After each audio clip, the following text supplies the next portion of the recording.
বলছে আমি একজন এরাবি এসেছি, দরজাটা কি খোলানো হবে?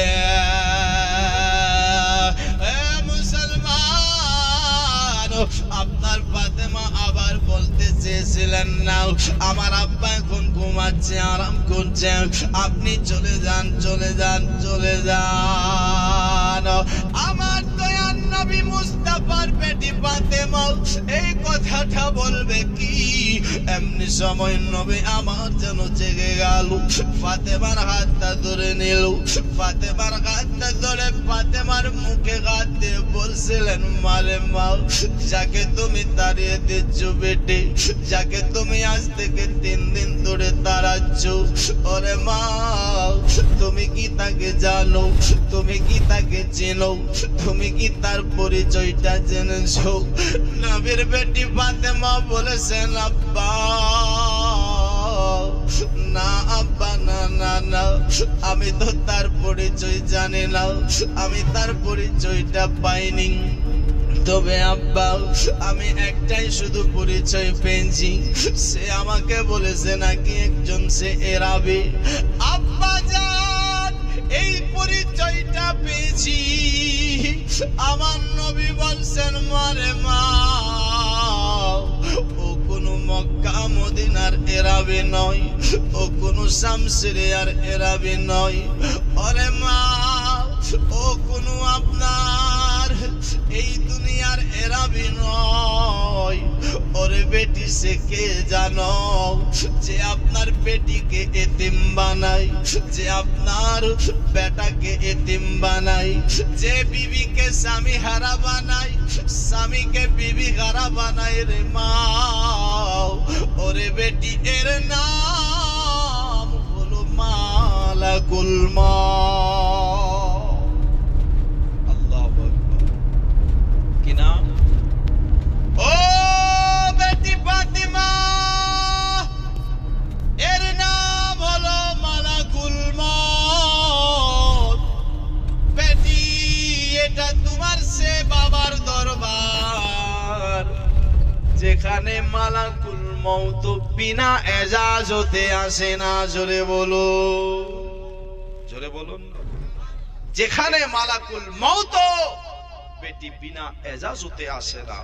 দুনিয়ার সমস্ত মানুষের বাড়ি বাড়ি যায়, সব কোনা কোনা যায়, কারো কাছ থেকে মালাকুল মউত এজাজত নেয় না। আর এটা তোমার এমন বাবার বাড়ি যেখানে মালাকুল মউত বিনা এজাজতে আসে না। জোরে বলো। তবে মা ও ফাতেমা তুমি আজ আসতে দেবা, তাকে ভিতরে ঢুকতে দেবা, তবে মা তুমি তাকে বাধা দেবে না, আজ আসতে দাও মা, তবে তার চেহারাটা দেখবে না। সংক্ষিপে মুসলমান দরজাটা খোলানো হলো, আর দরজা খুলতে নাই, মালাকুল মউত প্রবেশ করতেছেন এজাজত নিয়ে। তো সর্বপ্রথমে দুরূদ শরীফ পড়তে পড়তে ঢুকছে। জোরে বলুন সুবহানাল্লাহ। দেখেন আমার আল্লাহ তাআলা বলেছে মুসলমান যে আপনার কি বলেছেন, ইন্নাল্লাহা ওয়া মালাইকাতাহু ইউসাল্লুনা আলান নবী, আমি আল্লাহ এবং ফেরেশতা মণ্ডলী গণেরাও আমার বন্ধুর প্রতি দরুদ শরীফ পাঠ করি। ইয়া আইয়ুহাল্লাযিনা আমানু সাল্লু আলাইহি ওয়া সাল্লিমু তাসলিমা, হে ঈমানদার ব্যক্তিগণেরাও তোমরাও আমার হাবিবের প্রতি আমার বন্ধুর প্রতি দরুদ সালাম পাঠ করো। মুসলমান ভাই, কিন্তু এক শ্রেণীর মানুষ আছে যারা দরুদ পড়তে চায় না, যারা দরুদকে শিরক বলে, যারা দরুদকে বিদআত বলে। মুসলমান যাই হোক না কেন, তাদের কপালে আমার রাসূলুল্লাহর শাফাআত হতে পারে না। আপনি আমি আহলে সুন্নাত ওয়াল জামাতের আকীদা আমরা বিশ্বাস রাখি গো, আমাদের ইবাদতে ত্রুটি হতে পারে, কিন্তু রাসূলুল্লাহর মুহাব্বতে একদিন জান্নাত হয়ে যে জান্নাতে যেতে পারবো। কেন? আমার নবী বলে, আমার আল্লাহ তাআলা বলেছেন কি, কুল ইন কুনতুম তুহিব্বুনাল্লাহ ফাত্তাবিউনি ইউহিব্বুকুমুল্লাহ। আল্লাহ বলছে কে নবী তুমি বলে দাও, জানিয়ে দাও, প্রচার করে দাও তোমার উম্মতিদের কাছে, যদি খোদাকে রাজি করতে চাই, যদি খোদাকে আপন করতে চাই, যদি খোদাকে দোষ বানাতে চাই, তাদেরকে বলে দাও তারা যেন তোমাকে ভালোবেসে নেয়। এ বন্ধু যে তোমার হয়ে যাবে, আমি আল্লাহ তার হয়ে যাব। আরো বলেছেন ইয়াগফিরু লাকুম যুনুবাকুম ওয়াল্লাহু গফুরুর রহিম। ও বন্ধু তোমার হবে শুধু, আমি তার হবে এমন নয়, আমি আল্লাহ সাথে তার জিন্দেগির গুনাহ খাতাগুলো মাফ করে দেব। আমরা গুনাহগার, আল্লাহ ডাকে বারে বার, আল্লাহ আমরা গুনাহগার, আল্লাহ ডাকে বারে বার, তুমি দয়া না করিলে দয়া পাবো কার। আমরা গুনাহগার, আল্লাহ ডাকে বারে বার, তুমি দয়া না করিলে দয়া পাবো কার। ক্ষমা করে দাও গো প্রভু, ক্ষমা করে দাও গো প্রভু, তুমি তো জব্বার। আমরা গুনাহগার, আল্লাহ ডাকে বারে বার, তুমি দয়া না করিলে দয়া পাবো কার। তুমি দয়া না করিলে দয়া পাবো কার। মা বাবাকে আমরা কেউ ভুলতে পারি না, মা বাবাকে আল্লাহ কবরেতে কষ্ট দিও না। মা বাবাকে আমরা কেউ ভুলতে পারি না, মা বাবাকে কবরেতে আল্লাহ কষ্ট দিও না।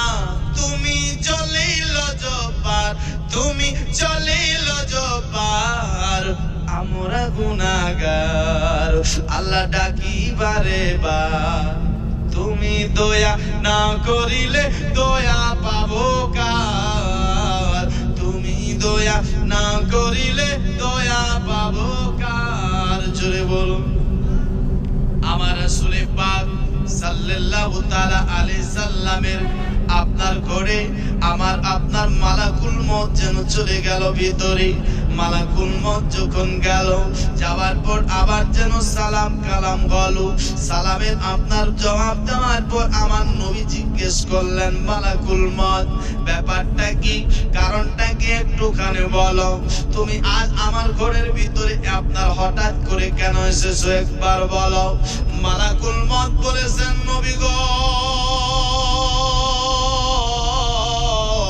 ইয়া রাসূলুল্লাহ, আপনি তো জানেন আমার আল্লাহ আমাকে কিসের ডিউটি দিয়েছে। নবী গো, আমার আল্লাহ আজ আপনাকে ডেকেছে, আমার আল্লাহ চায় আপনাকে আপনার পাশে, আমার আল্লাহ আপনাকে পাশে রাখতে চায়, আল্লাহ আপনাকে সাথে রাখতে চায়। ওগো নবী, এই জন্য আল্লাহ আমাকে পাঠিয়েছে, আল্লাহ আপনার রূহ কবজ করার হুকুম দিয়েছে, ইজাজত দিয়েছে। ওগো দরদি, আপনি কি বলছেন একটুখানি বলেন না, একটু আপনার মুখ দিয়ে শুনে। আমার দয়ার নবী মায়ার নবী মুস্তাফা বলছেন, মালাকুল মউত রে, যেহেতু আপনার আল্লাহর হুকুম হয়েছে তো আর কি করার আছে, তুমি আমার রূহটা কবজ করে না, আমার কোনো আফসোস নাই। দোস্ত বন্ধু ভাই, তবে মালাকুল মউত আপনার বলেছিলেন, নবী গো, এটা তো আপনি বলছেন, তবে ঠিক আছে, কিন্তু আমার